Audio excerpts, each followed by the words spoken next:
শহরের কালী পুজোর মধ্যে অন্যতম হলো 5 স্টার ক্লাব। এবার তাদের পুজোর বাজেট রয়েছে প্রায় 30 লক্ষ টাকা। মণ্ডপের থিম রয়েছে ফিরে দেখা। ক্লাবের সভাপতি চঞ্চল খাড়া জানিয়েছেন, 51তম বর্ষে থিমের পাশাপাশি মণ্ডপে ঢুকলেই দেখা যাবে অঘোরী নৃত্য। প্রতিদিনে রয়েছে নানান নামি দামি শিল্পীর সাংস্কৃতিক অনুষ্ঠান। এই দিন সন্ধ্যায় এই পুজোর উদ্বোধনে আসেন বাংলা চলচ্চিত্র জগতের অন্যতম অভিনেতা তথা ঘাটালের সাংসদ দীপক অধিকারী দেব। তাকে দেখতে এই দিনের পুজো প্রাঙ্গণে ভিড় জমায় প্রচুর মানুষজন।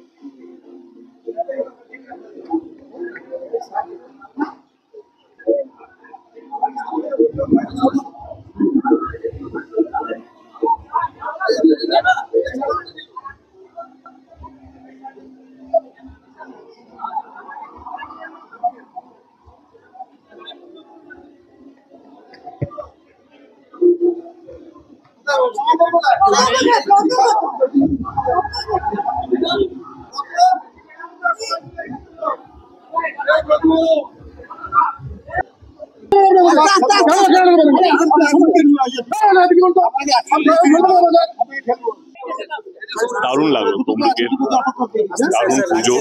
এবং এর আগেও আমি নাকি শুনলাম কি আমি এসেছি 2016 না 17-তে।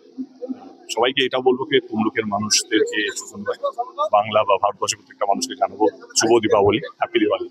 এবং মা তারা, মা কালী, মা শ্যামা যেন আমাদের সবাইকে ভালো রাখে, সুস্থ রাখে এবং শান্তিতে যেন রাখে।